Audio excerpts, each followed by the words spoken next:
All right, I'm gonna do probably a mid-length video here. The idea that I had was I wanted to talk about what life was like prior to 7 years ago, prior to robbing the bank and whatnot. I just kind of wanted to because I've explained and talked about dead time, how outside of even time having to do time or having that charge, what I did, what was it like prior to that and to not be in that time? What was my life like? So I'll tell you. I mean, and I've told you that coming up when I was in this penthouse, and I was, and then I was on the flight back to Toronto from Colombia, and I thought that something changed in my life. Like when I was on the penthouse, I could feel it, but when I got to the airport to fly back, that's when it was like really really serious and very serious and bad. Now me, I didn't take anything seriously, even when they put me in a cruiser to take me to the police station after the bank robbery. I was just very light. It didn't make a difference to me. I was just very light. I was asking like, what kind do they have books over there, because I like to read a lot of books. And but I still, anyways. So the point is that that's when it really, like, that's when I felt it. Like when I was at that airport, and it was a morning flight, and I could just feel how bad it was. Like I could really feel how bad it was. Now I flew from there to Panama, and in Panama I had like 8 hours or 9 hours to spend, and I took a shuttle bus. I gave us a bit of a tour. I got to get off and go to some kind. They had like a market, like how the third world kind of Latin markets are, where there's like chickens and stuff, and like it's just a real like for the people. It's like for the locals, it's like a market. I went there. And I also went to, there was a mall close to the airport, which was a very nice mall. I went to that mall. And believe it or not, like in Panama, you go to the mall and they're taking US dollars. That's their primary currency. You go to McDonald's or anything, everything costs the same and it's all US dollars. I flew back from Panama to Toronto, and that wasn't that big of a deal. That was okay. But it was almost like immediately, like again, I remember that night I landed in Toronto, and I think it was like 5 in the morning or something. I landed in Toronto, and I just felt so cold, and it was September, and it's not supposed to be cold in September in Toronto. I felt so cold inside the airport. And when I got in that taxi to come home, I felt so cold. Um, and then and then I come back, and I've talked about my life went really bad. But what I want to talk about here is how was my life prior to that. So so I'll tell you. I was charged in 2015 of March for that bank robbery, and I came back to Toronto in September of 2014. So in 2013, I resigned from my kitchen job at the hotel, and I applied for a job at in the summer. I did some really shitty work for some idiot. This idiot, it was really stupid. I did like, it was pretty much just cash work, and it was just a shitty, stupid little job that I did. But it allowed me to go to Montessori's, and Montessori's are like private schools for young children. I saw the job ad come up. It was just to teach like basic level karate, and I had never taken karate in my life.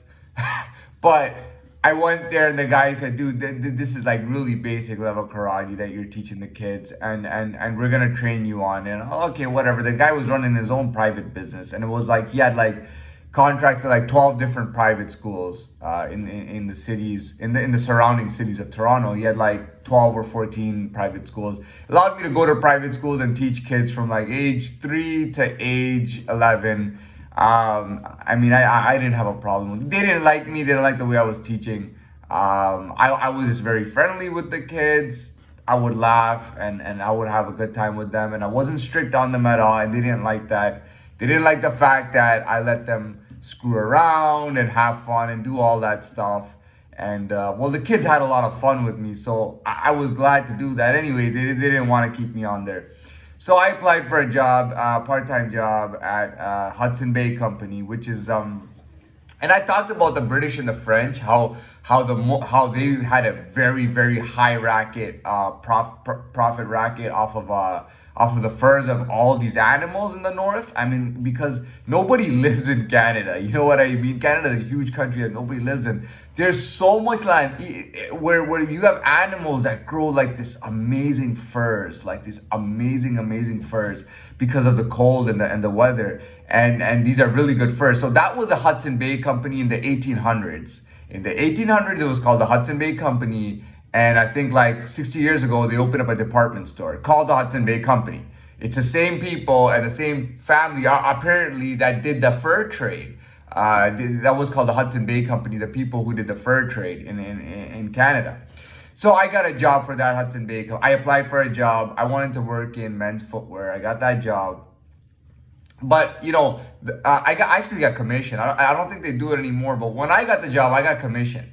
I got commission on every single thing. If somebody was grabbing a cologne from upstairs, or they were getting a suit, or they were getting, not usually a suit, but or they were getting anything in that store, if they checked out at my register and I checked them out with my ID card, I got a commission on whatever they were buying. Even if it was a belt, even if it was women's clothing, even if it was a watch, no matter what it was, I got commission on anything that somebody checked out with me for. Okay, and then I got a higher commission on shoes specifically, which is men's shoes. I did that job for 6 months. I left the job in Jan. I resigned. I was supposed to do another day, and on my second last day, they fired me and had security walk me out of the building. Whereas I had already sent in my resignation letter, but I sent it in an email, and the guy told me that I want you to write it because for formality we need it written by hand, and I didn't do it. I said don't worry, I'll do it whenever I get a chance. So I think they were worried that I wouldn't actually resign, so they had security walk me out and they fired me. I went on break for like 2.5 hours, which I wasn't supposed to do, and they just decided to fire me. Anyway, so 2014 starts, and I'm like just looking for random jobs, like anything, just to make some money. And I'm saving up to go to Cuba. I had this wild desire to go to Cuba. I was just going crazy to go to Cuba. So that's when I started going to bars and nightclubs and whatever I could, you know, and the whole point was that it was like swimming, because rather than have people with me and stay in one corner or stay in one area with the same people, talking to the same people about the same fucking bullshit all day, I'm gonna go by myself, and I'm gonna be forced to deal with whatever the fuck I gotta deal with in there. And that's gonna make me better, because I learned that when I was a little kid. You know what? I fell into the deep end of a pool, and I never had been in water, or I never had swam, and I swam my way out of there like doggy paddling. So I always felt like when I'm put in the worst, or put in a situation where I have to cope, I do very well. So that's why no matter how bad the situation is, I feel like it can always improve me. So the point is that, anyways, that's what I did. I did that for a couple of months. I did that for a couple of months, and then I got the money, and I was flying to Cuba. And that was when I met this girl. I met her. I hung out with her all night. We went to one of her friends' houses in Toronto, and we hung out the whole night. Left in the morning. I was going to Cuba the next day. She wanted me to tell her what my room number was, what hotel I was staying at, and all that stuff. I did not give her any of that information, and I think that's what led to her not really wanting to talk to me anymore. So I stopped talking to her, but I didn't really care, because I was meeting so many girls when I used to go out that I was like, you know, who really gives a shit? I would see so many pretty girls, and even though she was good looking, I was like, you know, I can probably see a different type of hot girl, you know what I mean? Which is kind of bad, but I mean, that was a reality. So I did end up going to Cuba. I didn't meet any girls in Cuba. I met girls on my following trips, but not in Cuba. Anyways, I got back and I got a valet job full time at two hotels in downtown Toronto. They were owned by the same people, or they had a partnership or something. So we worked for two hotels, valet. They gave me a lot of hours. I was getting full time. I was getting paid. I had enough money for everything. I was having a lot of fun. We would have people come in. Jay-Z and Beyonce were doing a concert once. Sometimes there were raves happening, big events and stuff like that. And we had all kinds of crowds coming in. People would come in from New York State just to watch stuff. The raves were big with the kids. I was always outside, like on the strip, pretty much. You know, you hang out on the block. I was outside all the time, and I had people come by and say, "Oh, you're on." Well, one time these two prostitutes came by, and they wanted a room in the hotel, and they told them no because they wanted a bigger commission of whatever they were gonna get. I don't know what they claimed the deal was that they don't want them to rent the room. I don't believe it. But anyways, they go to me, "Oh, you're really on the block, blah blah blah," and I was like, "Hey, listen, man, like you know." Anyways, they went on and they did their thing. They went to the next hotel, you know. But people you know, oh, you're on the block. Oh, well, okay, I guess I'm on the block. But that's what people thought. People thought that we were on the block because we were out all day, all night. Like I did every shift, night shift, everything, and I was always in downtown Toronto, and I was always driving people's cars.